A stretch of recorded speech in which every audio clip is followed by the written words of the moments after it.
سورۃ الاعراف کی آیت نمبر 26، سورۃ الاعراف کا تیسرا رکوع، 8ویں پارے کا 10واں رکوع۔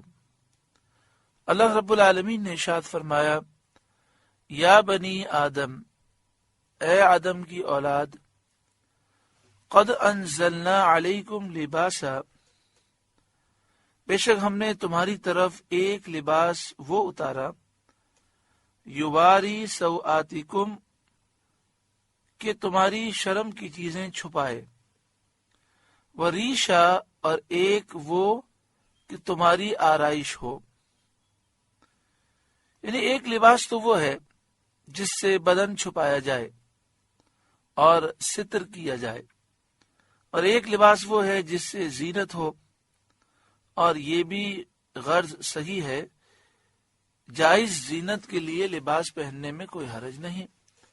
اسلام ہمیں اچھا لباس پہننے کی اجازت دیتا ہے، اچھا کھانے کی بھی اجازت دیتا ہے، اچھے مکان میں رہنے کی اجازت بھی دیتا ہے، اچھا کاروبار کرنے کی بھی اجازت دیتا ہے، اچھی سواری کی بھی اجازت دیتا ہے، لیکن ہونا چاہیے حلال۔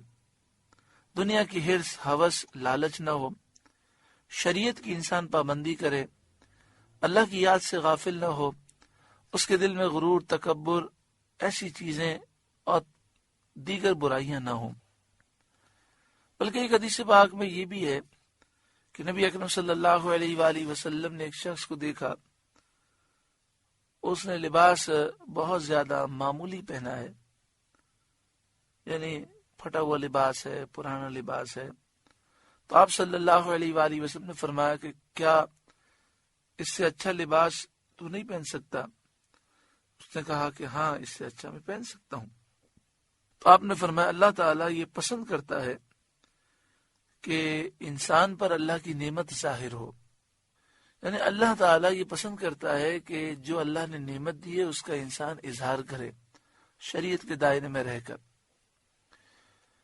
ایک مثال ہے صرف سمجھانے کے لیے، بلا تمثیل بلا تشبیہ۔ ایک والد ہیں، وہ اپنے بچوں کو اچھا لباس خرید کے دیتے ہیں، لیکن اس کے بچے لوگوں کے سامنے یا دعوت میں جب جاتے ہیں تو وہ خیال نہیں کرتے اور پھٹے ہوئے کپڑے، پرانے کپڑے پہن کے جاتے ہیں۔ اب مجھے بتائیے، لوگ جب یہ دیکھیں گے تو کیا خیال گزرے گا؟ یہ خیال گزرے گا کہ ان کے والد نے ان کو کچھ بھی نہیں دیا۔ لیکن جب وہ بچے اچھا لباس پہن کے لوگوں کے سامنے جائیں گے تو کیا خیال گزرے گا کہ ان کے والد ان کا خیال کرتے ہیں اور ان کے لیے اچھا لباس خرید کے دیتے ہیں۔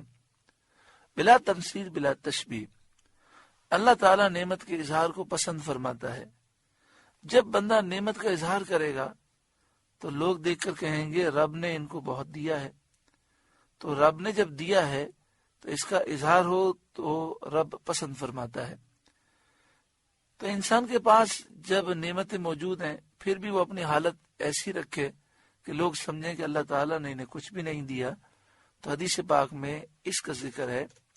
لیکن بعض محدثین نے، فقہا نے اور صوفیاء نے یہ بھی لکھا کہ دونوں جہتیں ہیں۔ اگر اللہ تعالیٰ کی نعمت کے اظہار کے لیے وہ نعمت کا اظہار کرے اور نیت میں اخلاص ہو، دکھلاوا اور اترانا اور غرور، تکبر نہ ہو، تو ثواب پائے گا۔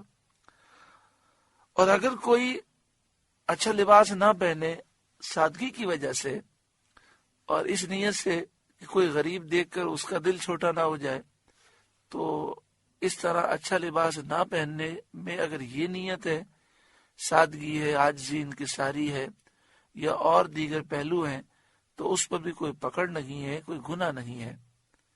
انما الاعمال بالنیات، اعمال کا دار و مدار نیتوں پر ہوتا ہے۔ ایک اللہ کے نیک بندے وہ اپنے کسی عقیدت مند کے گھر میں گئے۔ اس زمانے میں روشن دان بنتے تھے جو چھت میں ہوتے تھے۔ گرمیاں ہوتی تو روشن دان کھول دیے جاتے تو اس سے ہوا آتی اور آسانی ہو جاتی۔ جب سردیاں ہوتی تو بند کر دیے جاتے، جس طرح کھڑکیاں ہوتی ہیں۔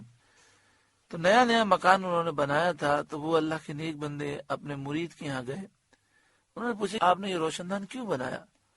کہ لگا حضرت روشن دان تو اس لیے بنایا جاتا ہے نا کہ ہوا آ جائے، تو ہوا کے لیے بنایا۔ آپ نے فرمایا یہی تو میں آپ کی اصلاح کرنا چاہتا تھا، اگر آپ کی نیت یہ ہوتی کہ میں روشن دان اس لیے بنا رہا ہوں کہ اس سے مجھے اذان کی آواز صاف آئے اور میرے گھر میں اذان کی آواز واضح آئے، تو اذان کی آواز بھی آ جاتی اور ہوا بھی آ جاتی، لیکن آپ کو نیت کا ثواب مل جاتا۔